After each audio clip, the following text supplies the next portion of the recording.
in your mind, is at the heart of all of this for Putin? Well, no, it is the issue of NATO. He was, until 2014, Ukraine had a policy of neutrality because they recognized that it was a rather divided country, historically, linguistically, culturally, and politically. And it was best to keep out of the tension between the West and Russia and be neutral. But then the new government came in, a rather nationalistic government came in 2014 on the basis of what was really an illegal uprising that toppled the previous government. And they shifted the constitution and have decided to go full blast for entry of NATO, and Russia can't accept that. Putin won't accept that. I'm really sorry, but can we be really clear on the facts of what actually happened in the recent history of Ukraine? What happened in 2014 was not some illegal uprising replacing some kind of carefully neutral regime. What happened was the Ukrainian parliament voted legally and legitimately within Ukraine's constitution to remove from power a president who had had protesters shot dead in the streets of Kiev and other cities because they were protesting against, for example, his closeness to Vladimir Putin. The reason why you talk about the idea that it's a nationalistic regime that would want to join NATO. Why, in any possible concept, would not just Ukraine but so many other states which share borders with Russia be so keen to join a defensive alliance? We've just heard from the streets of Kiev what it's like for this nation, a nation which is, frankly, facing slaughter, massacre and invasion occupation for the sin only of wanting to choose its own future, which Vladimir Putin realises their free choice would not be the policy he wishes to insist that they would take. Why would a country join a defensive alliance other than, as we can see, the fact that its neighbour is a repeated violent aggressor that wishes to invade and occupy them? Well, I mean, there are many points there that one could clash with. Please First, do. The idea that NATO is a defensive alliance. NATO attacked Serbia in 1999 to extract Kosovo from Serbia. Preventing a genocide. But it was an attack, it wasn't defensive. Serbia wasn't attacking the West. But what does the North Atlantic Treaty say? Sorry? The North Atlantic Treaty Organisation, NATO, what does it say? It has one provision, doesn't it, really? Which is mutual defence. Beyond being a defensive alliance for Europe, it is an attacking alliance, as I mentioned in 1999 in Serbia. And going back to your point about the government in 2014, they did agree to elect a new government, but that was after the coup, after the uprising. After the Ukrainian parliament the night before voted. The uprising, 3 foreign ministers, Polish, French and German, I think it was, agreed with Yanukovych, the then president, that he would have early elections to give people a democratic right to choose and to possibly He'd been having people shot dead in the streets. Where is Mr Yanukovych instead now? of waiting for the elections which had been promised and agreed with European Where is Mr ministers, Yanukovych now? Let me finish my point, please. He's in Russia right now. He's a guest of Vladimir Putin. If you want to do all the talking, go ahead. But I'm just trying to say that the toppling of Yanukovych happened after an agreement with European foreign ministers for have early elections, and it was only at that point that the new MPs who came in later changed the policy of neutrality and turned it into pro-NATO philosophy. Does Ukraine have a right to decide its own policy? I would suggest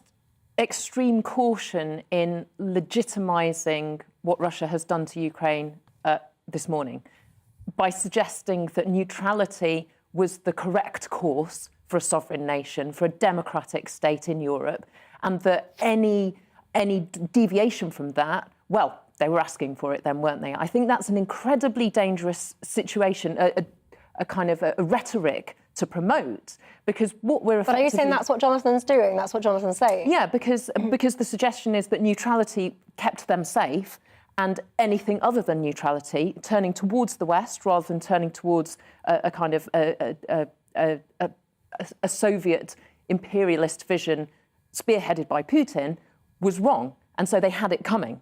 I think that's incredibly dangerous, and this is how we draw new lines on a new Iron Curtain. This is how we pit East and West, how we bolster the idea that Russia has to pivot towards China, and you've got authoritarian dictatorships on the East, and you've got Western liberal democracies on the West. And at the point we're saying that NATO, who are committed to upholding European peace, ought not to look beyond the borders of those NATO states, I think, again, is very dangerous, because upholding European peace doesn't mean we wait until they've invaded Poland.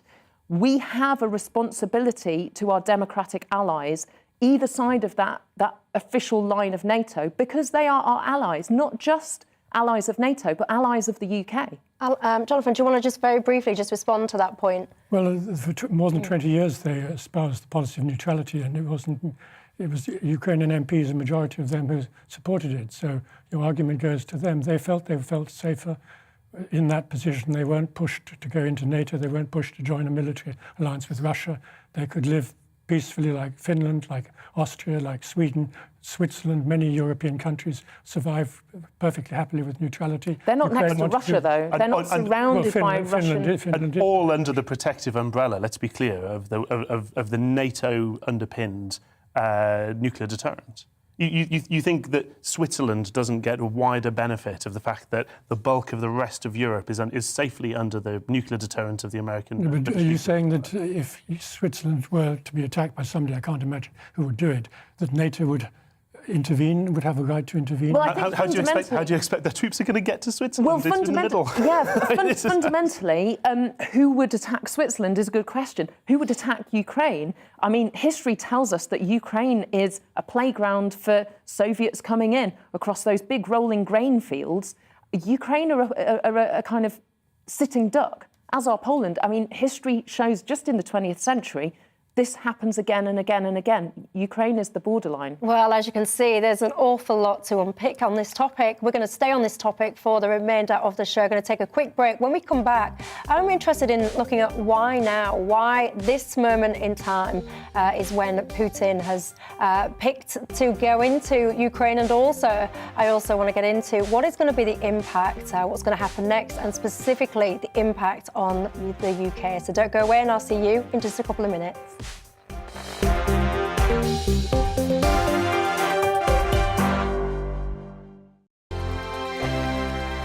GB News is the UK's home of discussion and debate from all perspectives. To stay up to date on the latest stories, Make sure that you subscribe to the GB News channel. right here on YouTube. You can watch us live 24/7 across the whole world. You can also check out exclusive content and catch up on previous episodes of your favourite shows. Every day, we ask the questions That you'd ask, so why not add your voice to the conversation in the comments section? Don't forget to subscribe. We are GB News, Britain's news channel. Every night at 11 on GB News, we bring you the next day's stories the day before. It's basically like time travel. If it's a big story, we'll cover it, guaranteed. But we'll also have some fun along the way. Big opinions, big laughs. Sometimes big hair.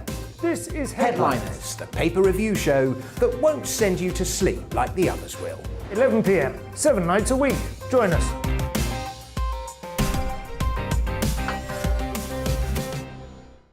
Hello there, I'm Eamon Holmes. And I'm Isabel Webster. And we hope you can join us for Breakfast with Eamon. And Isabel. You make me laugh out loud, belly laugh. Is that important first thing in the morning? Yeah, absolutely. And there's me trying to be deadly serious. News is a serious business. Yeah, I have to rein you in sometimes. Well, it doesn't stop us laughing at it. It doesn't stop us having an opinion on what's going on. Yeah. And it certainly will not stop us reflecting what you think. Weekdays from 6 to 9:30 on GB News. I'm Dan Wootton. Join me Monday to Thursday from 9 to 11 for the feistiest and most fun news debate on TV, where free speech reigns. I'll bring you a sharp take on the day's biggest stories, bombshell newsmaker interviews, and A-list guests. And I guarantee you, no spin, no bias, no censorship, and no reason to go to bed. That's Dan Wootton Tonight, Monday to Thursdays from 9 on GB News.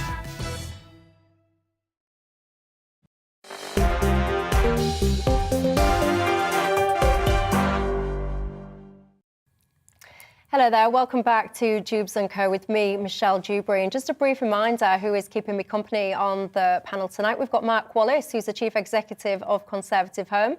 We've got Jonathan Steele, who's the International Affairs Journalist, and Marianne O'Hotter, who's the British broadcaster and anthropologist. Now, as I mentioned before the break, we are focusing tonight's show on the situation in Ukraine and Russia. Russian tensions, of course, with Ukraine, and let's face it, the West in general, have always been high. But why now? Why is this happening right now?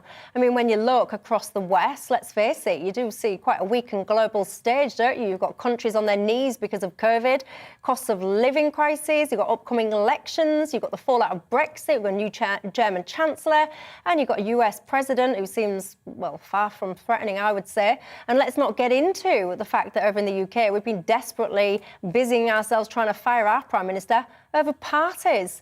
So I wonder, has all this kind of distraction created the perfect moment for Putin? Well, joining me now is author and Russia and Eurasia Affairs analyst, Dr. Anna Matvieva. Good evening to you.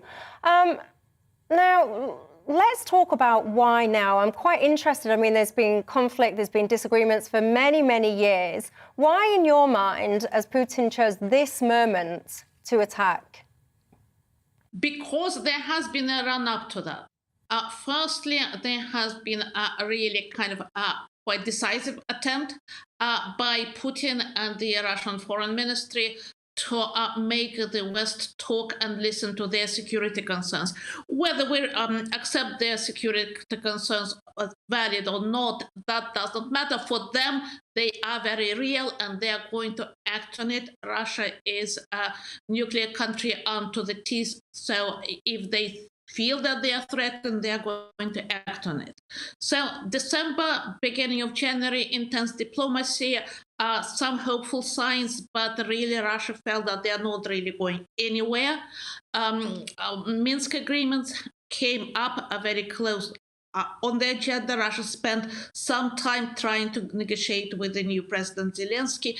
That led also nowhere, so Russia decided that Minsk is, for all intents and purposes, probably dead. What else there? Then we have the recognition of the so-called breakaway republics. That didn't create security. And the operation, which we have seen commencing this morning, apparently has been planned very well in advance. It arises from 4 different directions. From what the reports which we're seeing from Russian side, they actually taken even more ground now. So we have seen something like this in Georgia, 2008. That probably the repetition of that. In terms of when it will be a good moment for an attack, it is not probably going to be any good moment. There is now winter, so it's more difficult to fight. Days are short. So that means that somebody who has artillery and air and sea superiority probably will have an advantage. Now I think we should really concentrate not on the history and recriminations about it, but really look at how we can get out of this mess. And sanctions is not the answer for the moment. We need to really try to achieve the ceasefire on the ground to stop fighting. Before consequences are worse, we should also remember that Ukraine is a big country. There are lots of people living there. So ceasefire, stop fighting, and then restart negotiations and probably take the Russian and Putin's security concerns a bit more seriously. We can say we don't like him. We can say that he is personification of the villain with the white cat. But the only way of dealing with it is to address Russians' concerns about European security and stop fighting on that now. Okay. Dr. Anna Matvieva, thank you very much for your time. Now, let's have a look at this. Joining me now is the American journalist, historian and author, David Satter. Good evening to you. David, I mean, you just heard hopefully you heard my prior guest just there. She was saying that it's perhaps time for us to take the security concerns of President Putin more seriously. How would you react to that? Yeah, I would say it's ridiculous. He has no security concerns. He's perfectly aware that he's not threatened by Ukraine. It's not Ukraine that massed troops on the border with Russia. And it's not even NATO that has done that. There are no missiles in Ukraine. Ukraine is not even a member of NATO. There's no plans to make Ukraine a member of NATO. This is something that he's purely invented. And he's invented it because he understands that war is the best way to unite the Russian people around a regime that actually works against them, that exploits them, that has no concern for their lives. That's what's happening. And it's the same thing as with Yeltsin. Yeltsin launched the first war in Chechnya because he wanted a short, victorious war to raise his popularity rating. It never occurred to anyone that that's not a legitimate reason to start a war. The same thing is happening now. The same thing happened, by the way, with the Second Chechen War that resulted in Putin becoming the president, accompanied, of course, by the bombing of 4 apartment buildings in Russia that killed 300 people and that all evidence shows were carried out by the Russian security services. So we shouldn't make the mistake of taking anything that Putin says seriously. What we should take seriously is that he is now ready to demonstrate a level of risk-taking and heedless disregard for security that makes him even more dangerous than he was before. Why that is, it may be old age, it may be fear for the security of the regime, hard to say. One thing is that the only thing that really changed was the American withdrawal from Afghanistan. The betrayal of the Afghans who, by the way, had the status of close American ally, a status to which Ukraine aspired. And now they don't aspire anymore because they saw what it was worth. But the unwillingness to make the slightest effort to protect an ally, and the response to the minimal pressure that was being exerted on the United States was enough to convince Putin and those around him that now was the time to try, a major act of aggression, which they hoped, and in the short run will, unite the Russian people around them. As for the long run, I'm not so sure. I think that what we'll see is the beginning of the destabilization of the Russian regime, with all of the dangers that will bring for the entire world. David, how do you think the West should be responding then right now? There are 2 things we should do. I mean, one thing, of course, are the sanctions and the arming of the Ukrainians to the maximum degree. But the other thing is we have to reach the Russian population. We've got the Russian population is aware of the terrorist acts carried out by their own government, but they try not to think about it. They have to be reminded. In the case of the first Chechen War, there was euphoria also when the war began. But eventually, the Russians were ready to end the war at any cost.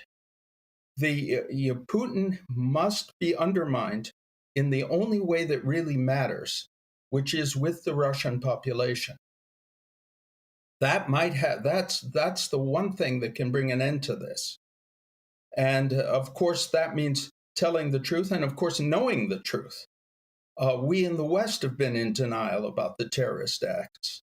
The terrorist acts that brought Putin to power, the shooting down of the Malaysian airliner, the assassinations, the murders.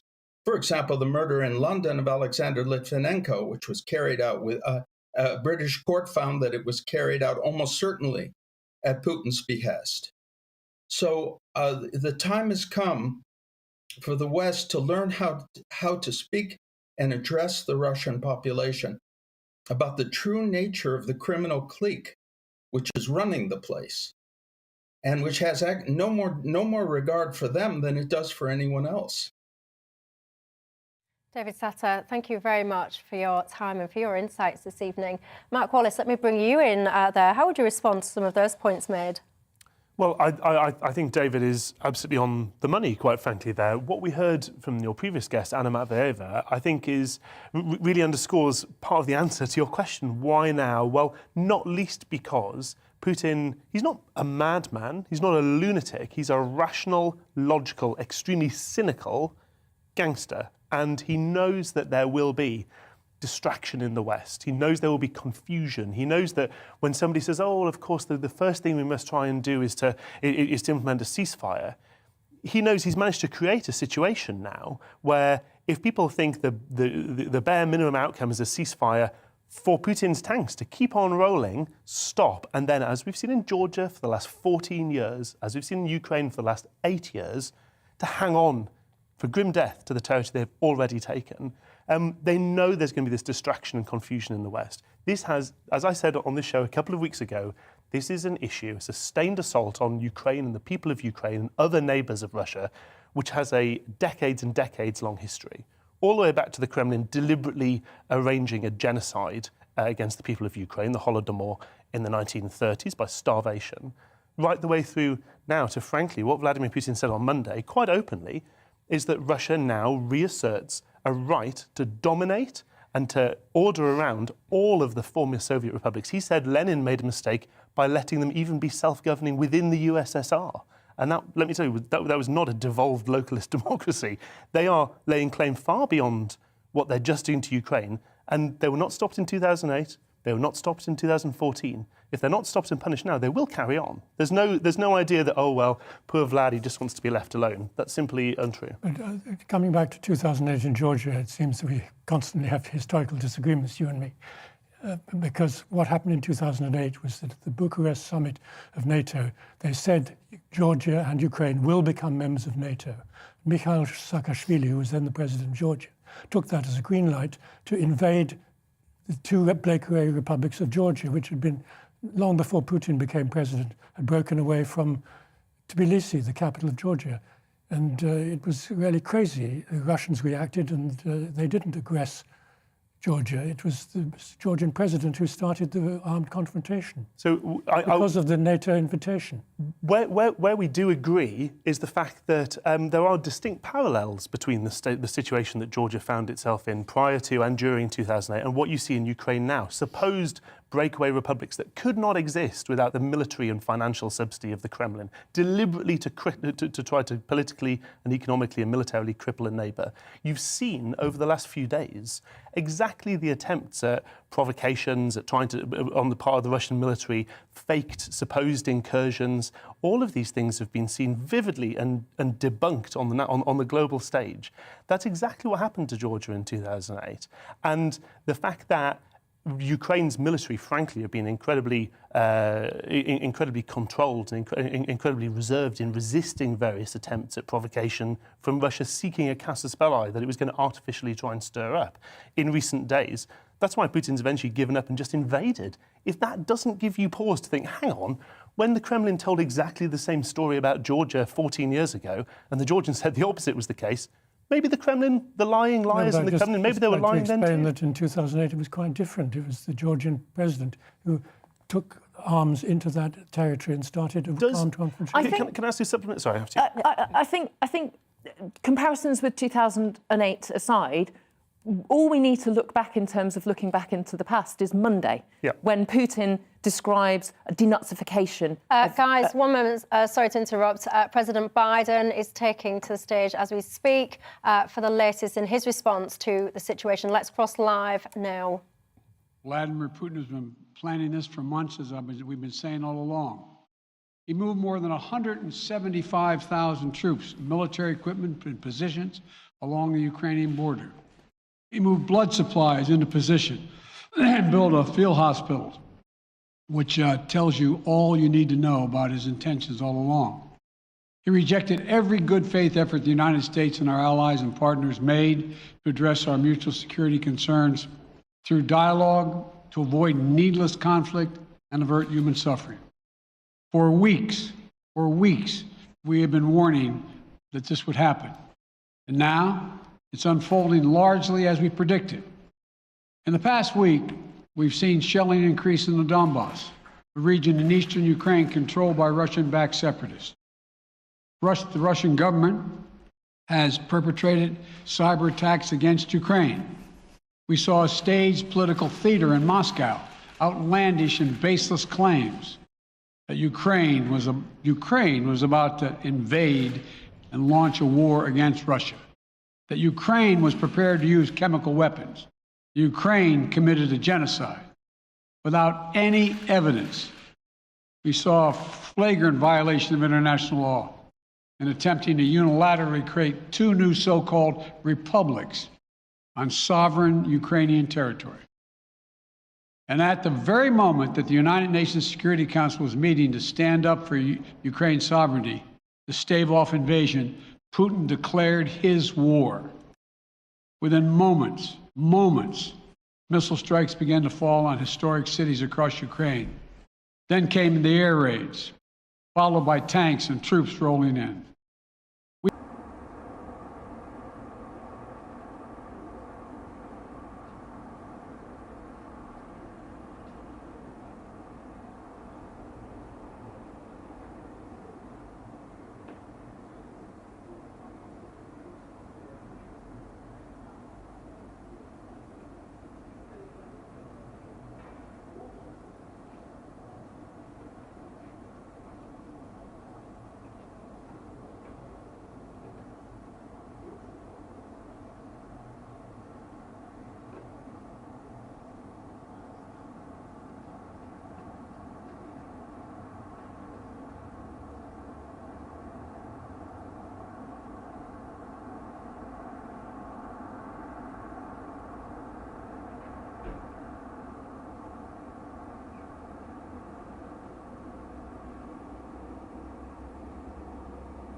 Newsroom. Ukraine's port city of Mariupol is under heavy fire, with a diplomatic source saying hundreds of explosions have been observed. It comes after Russian forces captured the Chernobyl nuclear power plant. In response to the invasion, the Prime Minister has announced the UK is imposing the largest and most severe package of economic sanctions Russia has ever seen. Boris Johnson says new trade restrictions are being introduced and there'll be further sanctions targeting 100 individuals, entities and subsidiaries. We will continue on a remorseless mission to squeeze Russia from the global economy piece by piece, day by day and week by week. And we will, of course, use Britain's position in every international forum to condemn the onslaught against Ukraine, and we will counter the Kremlin's blizzard of lies